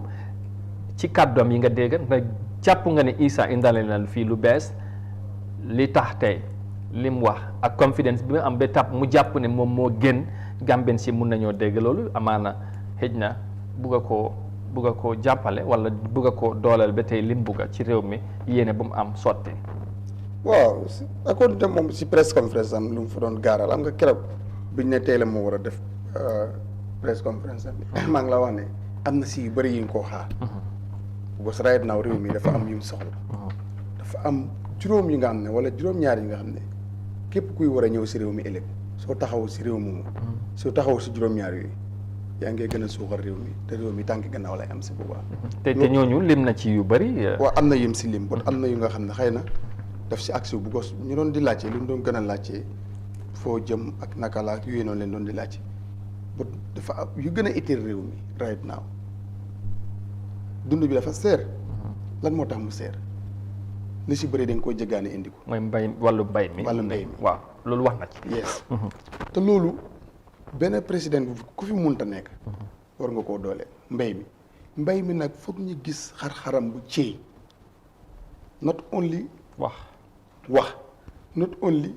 lu fi suñu maam Matar bàyyi woo engrais ak yooyu mbay moomu buñ si dépene jéggaane rek foog ñu ceeñ ko. nguur gu si ne war nga si indi xalaat bu am doole te boo ñëwee nga taxaw si am neen suuf bi am neen àll bi léegi lu des mooy matériel bi dooleel ay nit ñi def ko gis nga loolu rek mbay mi rek suñ ko dooleeloon ceeñ xar-xarami mbay indi équipement yi si war yëpp lu mu mun a create job employment si youth si kenn xamul ñaata thousands. absolutely because àll baa ngi fi. yàgg nañ koo wax fii. yàlla may mu ndox bu am ndox bu am solo foo dem gas. du ay mitas nga am ndox. so foog ñu change fii si mbay. the same thing because loolu su mbay mi suñ si jàppalee noonu dund bi dinañuy sonal. te su waxee mbay dafa yaatu. dafa yaatu mbay mi nekku ci dem tool bi yëpp. du dem tool bi rek ci da ngay wax ci wàllum yaram jur bi. dem ci napp gi. dem ci yeneen yi nga xamante ne mooy. dem si mbayam lu ñuy dundee bu ko soo bàyyal tey. waaw lu ñuy dundee yëpp si suuf si la jógee li si gën a bari. su dut ay jimbo yi yooyu noonu te loolu baaxul. lu si gën a bari yëpp pañe bi tey soo ko xooloon yëpp dañ koy béy. soo waaye noonu nag waaye nag duñu suuxat mbay moomu noonu dañ ko war a suuxat amoon. am na solo soo président bi fi munte ñëw ku fi nekk si nekkee moom la yàlla dogal mu continuer na change xar-xarami mbay bàyyi ñi génn si tooli maam mataar yi ñu amoon indi lu bees mbay machine moo ko def léegi ñu toj àll bi am na fi ñu indi lu bees loolu mun na créer 1000 job si nga xam ne yor si dinañ si mun a dem jàpp parce que nag si weer dee si mbay ma am fële 7000 ou 10000 wala every 3 months ma am si ay thousands bu yàggee ñëpp dinañ si dem te loolu war na mën a nekk fii si réew mi te soo wàccee da ngaa dem fanaan si nekk everything nekk fa so loolu amut si réew mi absolument war nañ see bàyyi xel bu baax a baax ba not mbay not only engrais rek waaye nañ indi lu bees waaye mbay luy dundal réew mi benn ruqi gaadin mënut ko de benn ruqi gaadin mënut ko ak ay faro yooyu am mënut ko maalo mu war a dundal réew mi 3 months ou 6 months ay faro mënu ko de am nañ space bi nañ ko développe loolu mu am loolu dafa war a nekk lu concret nañ développe loolu mu am ay hectares ba pare private sector si dugga si réew mi yëpp dugga si loolu lañ moo mun a dundal réew mi waaye ay ruqi nii rek ñu génnee benn garden bu rafet rek ñu dem gas fa ay ñaari jabo yi rek ñëw ñu naan mu ngi si mbay mi loolu mënul dundal réew mi. waaw loolu war nañ ci gasee woon doxalin bi dafa war a ceeñ. dafa war a ceeñ waaw loolu dafa am solo. war na tamit ci wàllum tey dugub. yi see lekk at ba at ñëw dugub bi du jeex si biir réew mi fii lu ko bay dafa bëri façon yooyu moo important gerte gi di seen ting ba léegi mu ngay ruteet so why not maalo mi tam ñu am si loolu. ok léegi loolu am na solo. te loolu bokk na ci mbir yi nga xamante ne su ñëwee moom nañ ci gën a xuus mu wax ñu naka la ko defee wax na tamit ci wàllu yu bëri yi nga xamante ne gëm na ne jot na pour ñu seetaat ko ci réew mi wax na ci wàllu wér-gu-yaram. ba xolam bi tooyoon na ci. boobu itam bu important la. waaw te ku wérut doo liggéey. déedéet. waaye ku lekkut itam mun na laa ñàkk ay nil wér di boobu sax mu gën a sérieux soo su ko defee ponk yooyu daal am na solo bu baax xëy na bëgguñ see toj bu baax. moom mu ñëw lan moo si nekk yéeneem. because bëgguñ ko see njëkk daal war leen wax planam lan la si am waaw. so loolu baax na ba pare itam lan la am pour ndaw ñi. waaw loolu yëpp am na ndaw ñi ñoo ëpp si réew mi. waaw absolument jigéen ñi ñoo fi ëpp. waaw jigéen ñi moom jox am na lu mu leen jox. ci nee na ci buy samp ay cabinet am dina leen ci gën a dooleel bu baax. waaw moom kay 50% waaw exactly loolu la wax waaw loolu léegi naka la ko defee loolu tamit bëgg nañ koo xam ci mbir mi dafa mel ni am na yu bari li nga xamante ne bëgg naa sensé doxalin léegi nag moom gis nañ ne bu mu waxee ak léegi coow li bari na ci dëkk bi am na ñu bari gis ne est-ce que moom waxtu bu mu ñëwee amaana ñëw bi wax nga ko loi moo ko may am na sañ-sañ bi pour mu def ko comme ñëpp waaye ci jaar-jaaram ak tamit ci fu mu liggéey bu mu mujjee def ndax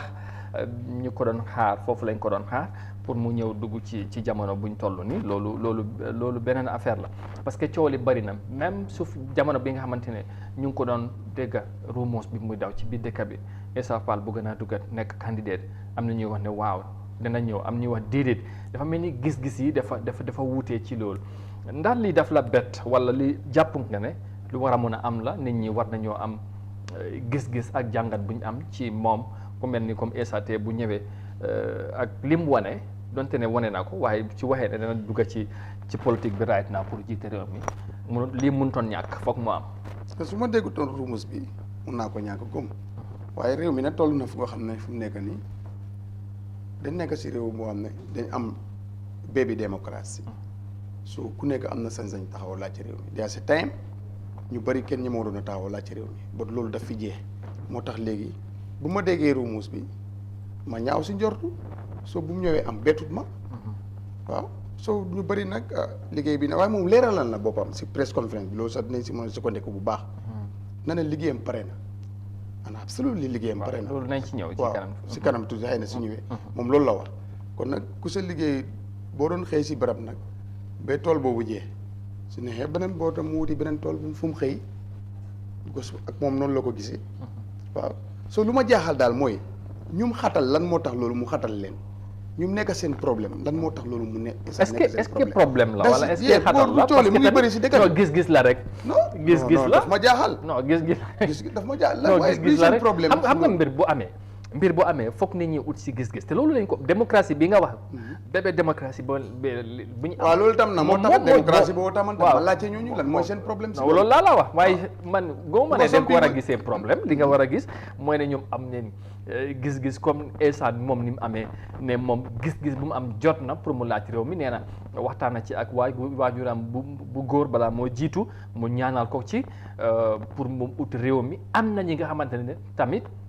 ñoo ko ci yàgg a wax di wax ne jaar-jaar ba mu am expérience yi xam-xam bi jot na pour mu ñëw génne réew mi ci nekk moom na bu demee ba gis-gis bu boobu mu am mu soobu ci géew gi keneen ku taxaw fale moom mun naa am yeneen gis-gis Essa ak fi mu jógee ak fi mu jaar ak lim def est-ce que waxtu bi dafa maanaam jot na ndax time bi la ko war a def wala boog moom am na fu ñu ko doon xaaree moom am na ko am gis-gis boobu dañ leen koy nangul waaye nag li am ba des mooy moom mi nga xamante ne moom mooy ndey mbill bi choice bu mu def dañ ko koo nangul te foofu lañ toll foofu nekk ni soobu na li ñoo xaar kay mooy lan lay indaale ak naka la koo defee foog naa ne loolu foofu démocratie bi nga wax pour ñu gën koo doole foog mu gën a leer dibéet la woon si benn lifi ma laaj ko waaw léegi dama la bëgg rek nga waxal ma sa diggante ak yàlla ndax Essa moom dafa war a mun tan waxuma de ndax soo doon tànn kuy jiite réew ndax óoluwuñ pour mu nekk njiite réew yi Gambie waaw ndax liy waral njiit lii booloo si nit ba mu war a nekk njiit ndax nekku si moom ñu apprécié ñooñu ne waaw mu ngi si moom what is next loolu leen fi doon wax ma ne leen loolu leen fi doon wax président Barrow jaaykat yi kër la nangam la yàlla loolu yoonam def si nekk yàlla dégg tey mooy président bi moo jiite everything xam nga fekkee ne tati bàyyi tati la woon sax loolu ko la gars yi di wax te wax bu yàqu la liggéeyam la doon def daf doon liggéey daf doon business léegi ci liggéey dundal ay nit di si dund léegi soo léegi nag ba président taxaw na si 3 months mu ñëw nekk président ok léegi ci liggéey boobu nañ ko déglu parce que xam naa ne si TRRC bi nga wax moom si boppam mu leeral liggéeyam bu TRRC ak lim fi mu dugga nee na liggéey bi pare na matal na liggéey bi ñu déglu ko waat ci press conference bu mu def ci Friday bi leeral na ko den su ko defee ñu continuer ñu gën a leeral xam naa balaa loolu dana fekk sax mun na am ne bu fekkee dugg si na ñu déglu Essa den ñëwaat mira ko man sa kunda mi ya lon ko anin inte be kela la pour jumale be kela mansati ya mira ko ibem fasala ye ku nyimma fo na do ko kan ita kela munem toñaati TRRC do ku wo ngabanne commissioners ye jenjay yen tentu iduwa tanye fa so sani kuma abanta fereng ni mobe tamala alfuta do dulato ya foye ko okay abarka idan jang ita fanan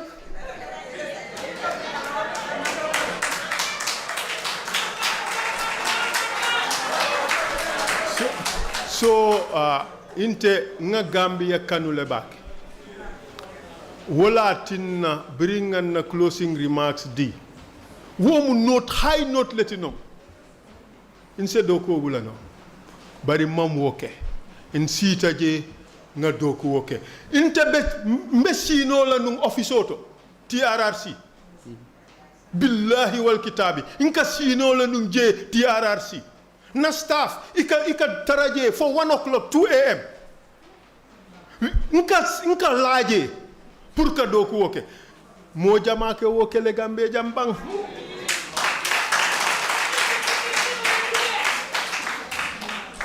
banko kano doron le wo sab nga do ko woke nga banne idwa tanye abanta fereng so sañi men kuko mbe kutento bari yalong abe nyamin obviously man takunda tenjayla katu ni yen jay wote bete yala de bari wokan ngalong mune be kering bari wokan be nge bunya nge horma nge respect katu itelom man sakundati ngabula wo ñam aja mu ngi noonu mu nekkal yi am solo Essa Faal ako tiara sila doko a banta fereng saying leer na de waaw mu nekkal li nga xamante ne mooy li am solo Essa Faal leeral na nag position bi nga xamante ne ñu bari foofu lañ ko nekk di xoolee li aju ci wàllum TRRC bi te mu ngi doon wax tamit si sacrifice yi nga xamante ne moom yi la doon def ci TRRC nee na moom dafa bëgg a Gambia ci xool bi la nekk daf ko liggéey bi ñu ko santoon dafa am leen ko jaraloon taxoon na dafa doon nekk bi ay ci guddi ci ay 1 am si suba ay 2 am yooyu pour liggéey bi am nee na sa léegi si lay fanaan ci ni mu ko waxee te xam naa ne gars yi dégg nañ ko dafa mel ni daal Gambie am na lim ko jaral te nee na fu mu nekk ni gars yi ñi nga xam ñoom la doon liggéey noonu ñaanal nañ ko yeewi nañ ko nee nañ mu dem moo tax mu ñëw nag bàyyi leen fa mu dox mu dugga ci leen xanaa kay nguur gi ñoom ñoo ko xëy na gërëmut pour wane na liggéey bu moom te mu ne léegi xam na buñ ko gërëmee rek loolu mun naa am na li mooy indi waaye moom understand na ndax ñoom ay kilifa lañ ne te ndax moom nee na ne moom mooy nguur gi respecté na ne ak loolu seen taxawaay ak seen gis-gis waaye dafa mel ni yëf yi gan naa leer wala leeral na ko moom ci côté am. waaw leeral na ko waaye ndax loolu dina doy. dina doy ci Gambien si niñ ko gis. waaw dina doy ñu ko bëgg a doyloo du doy ñu ko ñu doyloo loolu so loolu moo si nekk de fu mu nekk nii foog kuy wax moom si li mu wax ngay bées nga analyse because si li mu wax liggéey boobu jeex na léegi xelam mu ngi si beneen liggéey dafaa defi benn liggéey boobu noonu xelam nekk si mooy bëgg na dugg si géewu politique bi wala dugg na si already pour ut li nga xam ne mooy bopp réew mi lamb ju jafe nag lamb ji jafe but comme en 2016 bu ñu toogee rek Aliou Momar Ndiaye génn si bunta bi joxe announcement am ni président Barrow wéet na fa 5 years rek fekk gars yi ñu ngi cuun BBC I don't know xam nga ku fa nekkoon mu ne président Barrow is a very lucky man a businessman nga ñëw nekk président in 3 months daf si lucky trop so loolu noonu la ko doon waxee bot nag Essa gën naa lucky ñi taxaw yëpp ren because lu tax TRRC bi daf ko jox a lot of chance boo xam ne nit ñi xam nañ ko moo tax mu nekk mooy di candidate gën a lucky ñu taxawal parti ren bëgg a soobu si politique bi because opportunité bu mu am mooy réew mi xaw ma bitim réew de ba réew mi ke amut ku xamut Essa Faal because loolu lu ko may mooy li nga xam ne mooy si TRRC bi FD yaa ngi screen di lijjanti lu doy waar so loolu moom tam am na opportunité am na li nga lu waaye BBC bi waxoon président Barrow is a very lucky man but him also is a very lucky man because duutut fu moo dem ñu naan kan la kan mooy Essa Faal so lucky boobu mu ngi ko jëlee nag si TRRC waaye bul jaawale loolu ak politique bi beneen biir parce que tamit non chance bi laa chance boobu li nga wax am nga candidat yi bëri ñu ko xam te am na fuñ far ba pare waaw ñooñu ndax loolu nuñ ko buggee woon wala xam ko dina tax tey ñu ànd ak moom ci li mu bëgg non loolu am nga amul politique moom boo si duggee rek yow moom already am nañoo divide already dafa am ñu dem am ñuy ñëw loolu la boo si duggee rek am ñu dem am ñu ñëw président Barrow léegi ñu bëri koo fekk. ok léegi ma laaj la dara parce que bëgg naa xam naa loolu est-ce que Essa tey ñëwam dina indi problème tey political party yu fi nekk. well parce que amagul dara waaye foog mu am nit wala am na nit ba pare te ñooñu am na fi mu leen war a jëlee. waaw gis nga loolu problème am nga lu ma gisee si élection bi position Essa Faal dama ko gisee 2016 position yi Mama Kandeh si élection bi man noonu laa ko gisee. ok yes because position yi Mama Kandeh 2016 dafa feebar woon tout mooy lii di coalition bi. because dafa jël lot of lu bëri lu waroon a dem fële. waaw dafa minus lu bëri Essa Faal tam ñëwam man akon man nu ma ko gisee. December 4th position yi Mama Kandeh 2016 Essa Faal that position la moo ñëwal. kon su ma la déggee mooy position am opposition bi la gën a feeboo daan di incumbent. kii nii. Barrow Essa Faal. non Essa Faal ñëwaat bi. opposition bi ñi nga xamante ne ñoom la nekkal opposition la mbir mi gën a feeboo daan. nguur gi Mama Kandeh ñan la feeboo woon. Mama opposition bi la feeboo woon. parce que si power bi si nguur gi la jëlew soo waxee nag foofu nga bisa non soo calculé léegi ku am percentage right now soo doon balance sa percentage ko gis naa benn Matar wax na ma ko ñun am nañ 70-something%. Matar Seen ma ne ko kon yéen wiin ngeen ba pare. moom mu ñal la far. moom NPP la. waaw so ñu ngi si doon def analyse waaye man lu ma gis daal mooy ne esa position am dafa mel ni 2016 nu Mama Kandeh taxawoon mun na favor di government mun na favor opposition noonu laa gis. waaye tam moom itam mun na génn. point blank. waaw kon dafa mel ni moom décidé la. ci su ma la déggee. of course waaw am na yu bari luñ ci mun a bugg a. loolu moo laa tax na ma ne la it's a very lucky candidate bu nga xam ne balaa ngaa ñëw nit ñi xam nañ la. 3 years nit ñaa ngi laa dégg xam la duñ dem ñi la fii am na si candidate nag bu ñoo def meeting dañoo ñii ñëw si meeting bi dinañ laajte kan la di def nii kan la waaye moom loolu du ko dal. lokki na si loolu lokki ci ñi nga xamante ne mooy ñu ñëw ñu ees yi ngay wax waaye ñu fi yàggoon waaw ñooñu laa la wax dama la ne si ñi nar a ñëw candidate si ñi nar a ñëw ur leen waaw ñi nga xamante ne ñu ngi soog a duga parce que man esa óor na ma du am problème in nomination loolu du ko am because populaire am romb na pour mu war a am 10,000 signature yu mu war a demee nominate I think so fan naa ne loolu du am problème am ok loolu bëggoon am naa ci beneen xalaat am naa ci beneen gis-gis am naa sax yeneen laajte waaye loolu moom ci boppam laa bëgg mu tontu ci mu leeral ci waaye ñu fàttali rek ne ba léegi yéen a ngi ànd ak Good Morning Africa programme bi fii ci Africa TV ba léegi ñu ngi waxtaan li nga xamante ne mooy wàllum politique bi ak dugub Essa Faal ci géewum politique bi wane yéeneem ak tamit taxawaay bu mu nar a am ci élection yi nga xamante ne ñu ngi ko waajal décembre incha allah ci réew mi lii nag mu ngi ko fesal ajuma gannaaw bu mu jàkkaarloo ak taskat xibaar yi pour wane li nga xamante ne mooy wax ak waa réew mi ci yéene bu mu am pour jiite réewi Gambia gannaaw bi nga xamante ne defoon na liggéey bu am solo ci TRRC bi nga xamante ne moom lañ fi taxawloon pour mu gestu ci yenn mbir yi nga xamante ne xew na fii ci réew mi ci jamono nguur bu fi nekkoon Gana nag dëgëralaat li nga xamante ne mooy taxawaayam ci wàllum justice nee na moom nekk na kenn ki nga xamante ne bu ñëwee loolu tamit dina fexe mu matal victimes si seen ak yelleef ñu matal ko bu baax a baax loolu tamit ay mbir yi nga xamante ne bugg nañ cee mën a xuus waxtaan ak moom bu yegsee ci programme bi moon ñang kon ni ma ko waxee ñu bari ñu ngi doon wax ne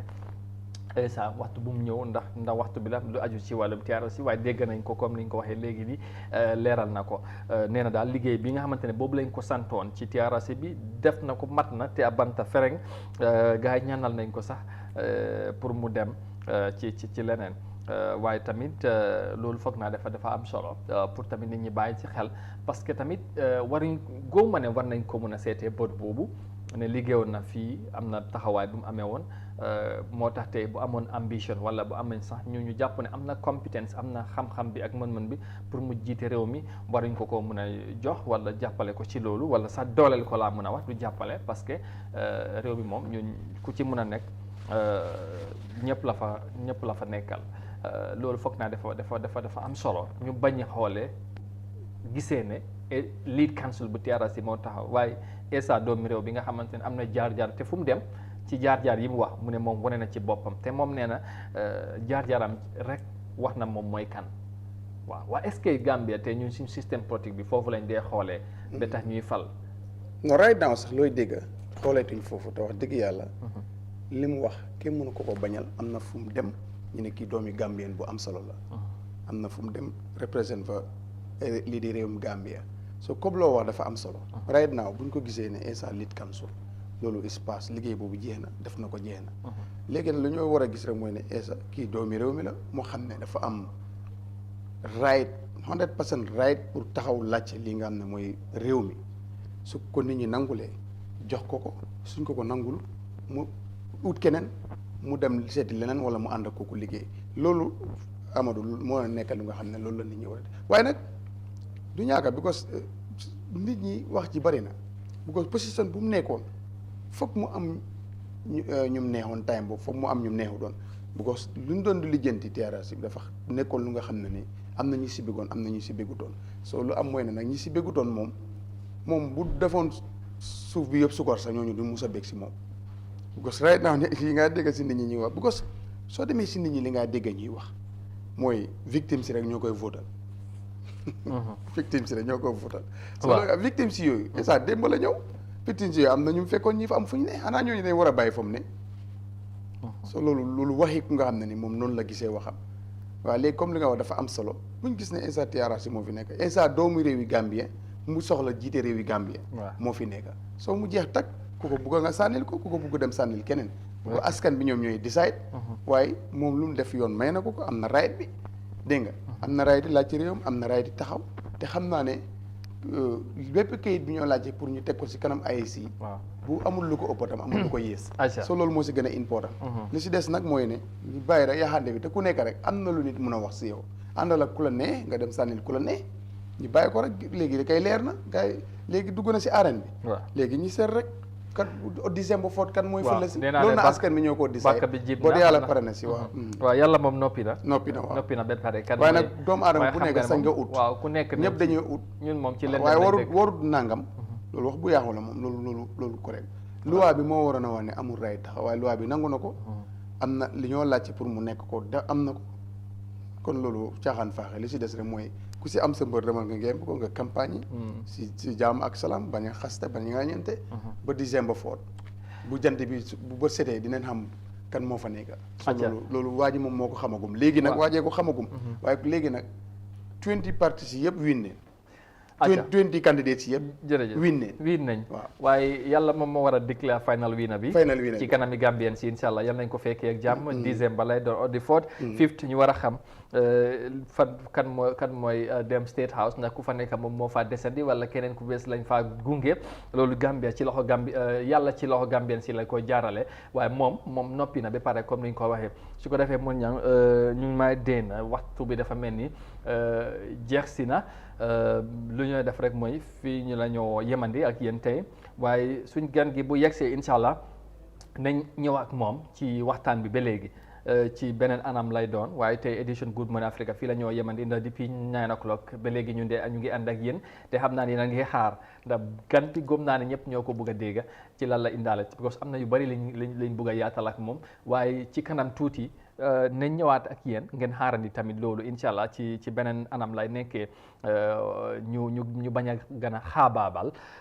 ndax xam ngeen ne taw bi ak yooyu léegi dem ak dikk bi ci biir réew mi day métti lool te moom sax tudd na ci loolu am naa ne bu ñëwee sax te mu wax ñu loolu naka la ko saafaree buñ ko dénkee réew mi moon ña ñu gërëmaat la bu baax a baax incha allah ñu jox gaay rendez-vous suba ci beneen édition ñu ñëwaat gën a yaatal yëf yi ñu gërëm la jërëjëf Amadou ak ñu doon seetaan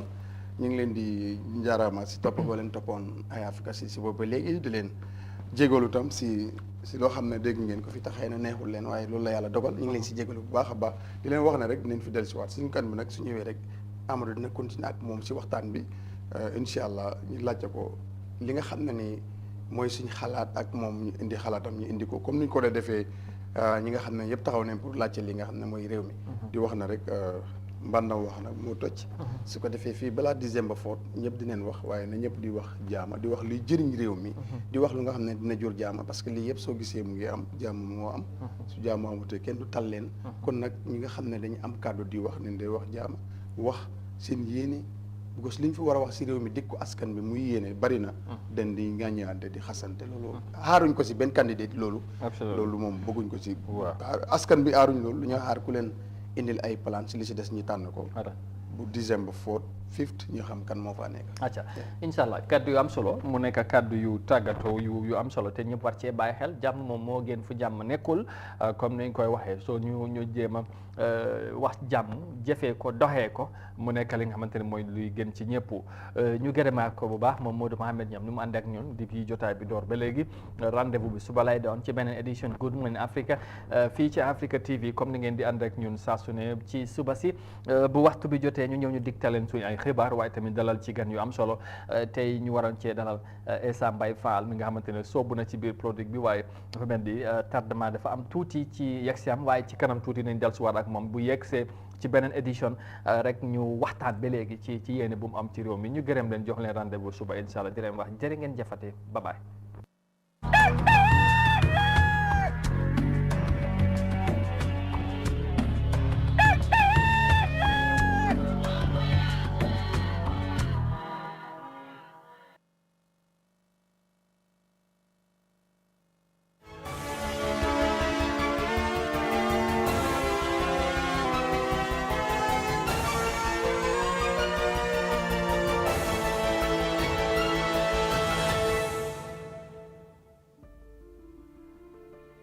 The Gambia has launched a national COVID-19 vaccination campaign by the Ministry of Health and supported by various partners using the Oxford AstraZeneca vaccine. Health workers first received the vaccine, followed by other groups based on their health risks and the supply of vaccines over time.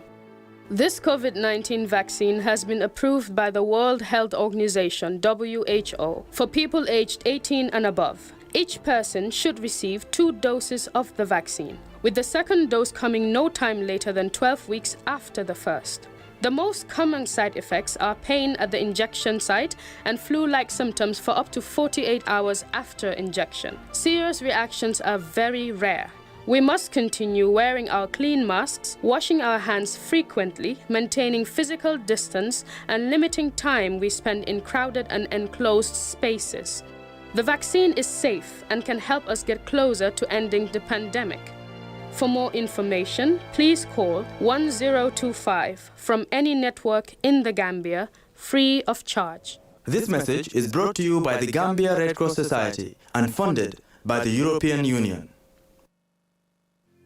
The locations, the design, the materials used,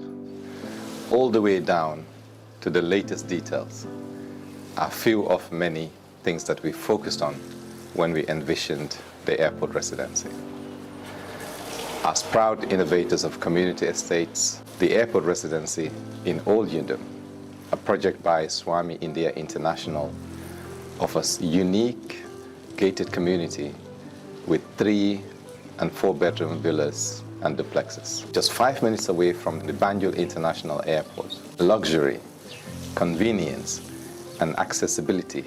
are some of the reasons you should consider this great housing opportunity. With a clubhouse, a playground, access roads, and parking facilities available for your dream home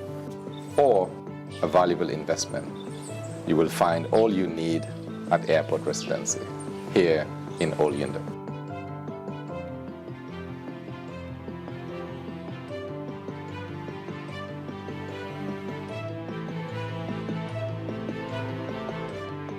Welcome to Staples, the office superstore for all your office needs, office furnitures,